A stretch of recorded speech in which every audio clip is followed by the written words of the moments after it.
지난 4년 동안 하루에 10시간 이상 주민들하고 접촉을 하면서 제가 사고하는 방식, 생활하는 방식, 모든 걸 바꿨습니다. 정말 보통의 서민들이 생각하고 행동하는 바, 그것이 무엇인가를 제 체내에 뼛속까지 체득해가는 과정이었고, 그 연장선상에서 지금 하루에 20km, 30km씩 걸어다니면서 주민들하고 만나고 있습니다. 더 할 수 없이 좋다라고 말씀드릴 수가 있어요. 왜냐하면 홍준표 후보가 여기서 삼선을 했고, 또 많은 공약을 얘기했지만 실제로 정전철 유치랄지, 정전철 노선 변경이랄지, 중랑천에 배를 띄우는 거랄지, 현대그룹이 과학고를 갖다가 건축하는 거랄지, 이 모든 것들이 다 실패하거나 무산되었기 때문에 홍준표 후보에 대한 피로감이 굉장히 강합니다. 그리고 본인이 서민 대표라고 하는데, 전농 일동에 가보시면 아시겠지만 지역의 가게들이 문을 연 곳이 20, 30%밖에 안 됩니다. 서민들이 다 쫓겨났습니다. 2개의 뉴타운을 갖다 추진하면서 이 지역의 원주민들이 다 쫓겨났고요. 서민들이 홍준표 심판하는 날만을 기다리고 있습니다. 홍준표 후보가 지난 4년 동안 집권당의 원내대표, 최고위원, 당대표 1인자, 2인자를 4년 동안 했습니다.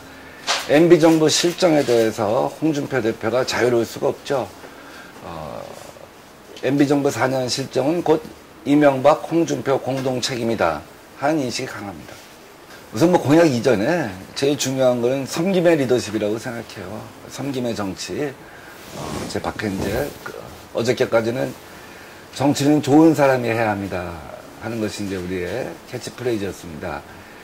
김근태 의장께서 제 책 서문에 써주신 글인데, 이제 막말 정치, 구태 정치와는 확실한 금을 그어야 한다 하는 것이 주민들의 인식이고요. 다음 2번째는 주민이 선출해줬는데 지역구 국회의원은 당연히 중앙정치도 해야 되지만 지역을 위해서 일을 해야 합니다. 지역구 구민을 이용을 하고 군림하고 4년 동안 이러한 정치는 이제 끝장을 내야 한다는 인식이 강합니다. 또 공약보다도, 공약도 중요하지만 이런 구도, 프레임, 이것이 이제 우리 국민들이 제가 만든 프레임이 아니라 주민들 사이에서 저절로 형성된 프레임이고, 그 프레임이 이제 갈수록 여론에 확산되고 있는 그런 형국입니다. 지난번 대통령 선거 패배 이후에 저는 가장 어려운 곳에서 제 몸을 던지겠다라고 생각을 했습니다. 대선 패배의 책임을 누군가 지고 가장 어려운 데 가서 싸움으로써 활로를 개척하겠다는 것이죠. 그래서 제가 사지에 왔습니다. 이곳은 88년 소선거구제 부활 이후 한 번도 민주당 쪽에서 승리를 못한 서울에서 유일한 곳입니다. 그때는 맞바람이 불었는데, 그래도 제가 준비를 한 지 2, 3개월밖에 안 됐고요. 지금은 4년 동안 준비를 해왔고, 또 뒷바람도 불고, 또 그동안 있었던 각종 선거, 구청장 시의원 선거, 서울시장 보궐선거, 주민투표에서 홍준표 대표가 자기가 당대표로서, 최고위원으로서, 원내대표로서 자기의 명예를 걸고 여기서 올인을 했는데, 그 모든 선거에서 다 제가 승리했습니다. 실제로 여론조사에서는 엎치락뒤치락 하고 있는데요. 바닥 민심은 그렇지 않습니다. 바닥을 돌아다녀 보면 홍준표 피로감, 홍준표 심판론이 굉장히 강하기 때문에 여론조사보다는 좀 많은 격차로 제가 이길 수 있을 것이다 라고 생각을 하고, 저의 필승 전략은 그거죠. 거짓말 하지 않는 정치인. 제가 지난번에 4년 전에 낙선한 다음에 현수막이 정직한 민병도 늘 함께 하겠습니다 그랬어요. 지난번에 많은 사람들이 저보고도 허황된 공약을 여기 내보여라. 얼마나 지금 선거가 다급한데. 저는 지킬 수 없는 공약은 안 하겠다고 했습니다. 그리고 실제로 그렇게 했고요. 표가 적은 데 가서도 바보스러울 정도로 고집스럽게 진실만을 얘기했습니다. 지금 마찬가지예요. 지금도 저는 지킬 수 있는 공약만 얘기합니다. 홍준표 씨랑은 반대로 가고 있습니다. 복지, 교육, 녹색 3가지가 다 부족하거든요. 동대문은. 교육 환경이 안 좋고 노인 인구가 제일 많고 녹지율은 서울에서 제일 낮은 곳이죠. 그러니까 동대문의 생활 방식과 환경을 바꾸는 그런 쪽에 주력하고 있습니다. 저의 장점은 진실되고 정직하다는 것이죠. 주민들을 만날 때 항상 그럽니다. 될 수 있는 것과 될 수 없는 것, 거짓말인 것과 거짓말이 아닌 것을 갖다 항상 얘기합니다. 맨 처음에 주민들이 누구 말이 맞는지 헷갈려하고 또 당혹스러워하는 경우도 있는데 4년이라는 시간이 경과하면서 민병들은 거짓말을 하지 않는구나, 호황된 공약은 얘기하지 않는구나 하는 것이 주민들의 인식으로 자리 잡았고요. 다음 두 번째는 이런 겁니다. 아들이 둘이 있어요. 큰아들은 잘 커서 미국에 유학 갔어요. 미국 가서 돈도 많이 벌었어요. 근데 볼 수가 없어. 4년에 한 번 봐. 부모가 아파도 찾아오기도 못해. 너무 바빠서. 근데 둘째 아들은 동네에서 항상 부모가 감기 걸리면 와서 판피린 사갖고 오고 늘 그래요. 그래서 이제는 저놈이 장자해야겠다. 둘째 아들이 장자를 해야겠다는 인식이 동네에서 확산되어 있는 거죠. 홍준표 후보는 애초에 이 동대문을 목표로 했다고 봅니다. 왜냐하면 지역에서는 그 움직임에 포착이 되죠. 조직을 정비하고 있다든지 혹은 주민들 당원들하고 만나는 좌담회에서 한 얘기를 할지 혹은 뭐 관광버스나 뭐 이런 데 올라타서 자기 소회 같은 걸 밝힌다든지 이런 과정에서 이쪽을 쭉 끊임없이 준비를 해왔죠. 근데 이제 중앙 언론을 통해서는 용태로 비춰지기도 하고 혹은 뭐 이름을 했다고 보여지기도 하고 또 부산으로 간다 뭐 종로 차출사 여러 가지가 있었죠. 근데 그런 상황 자체를 본인이 어떻게 보면 정치적으로는 활용을 했다고 여겨집니다. 왜냐하면 홍준표 후보가 당대표를 맡아서 가장 짧은 시기에 급전직하를 했잖아요. 그래서 정치적으로 추락한 이미지를 갖게 됐잖아요. 당내에서 쇄신파가 쇄신 대상으로 지목을 했잖아요. 그냥 그런 상황을 가장 공천도 못 받고 끝날 수가 있었겠죠.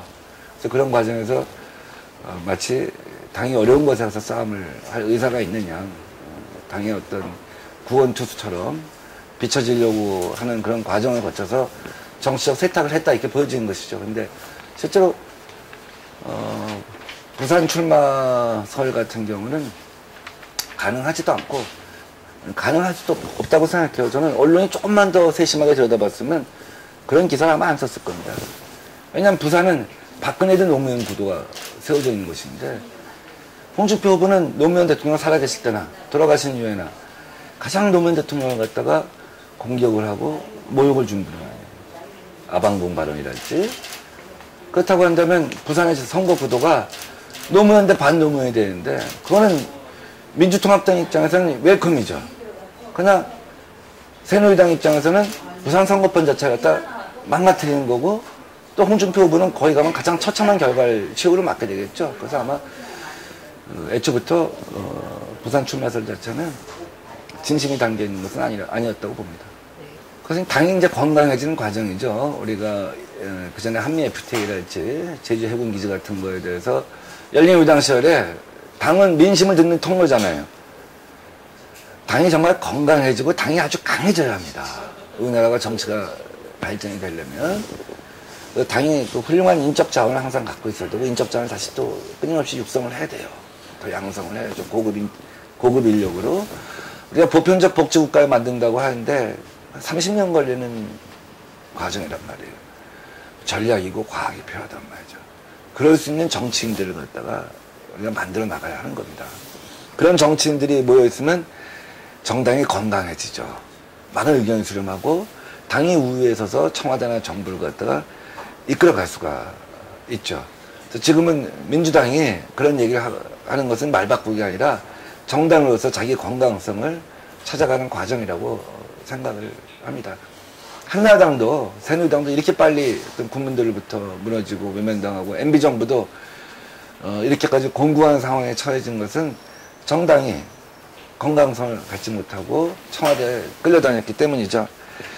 결국은 이번에 그 MB정부 심판이 가장 중요한 선거의 프레임이 될 거라고 봅니다.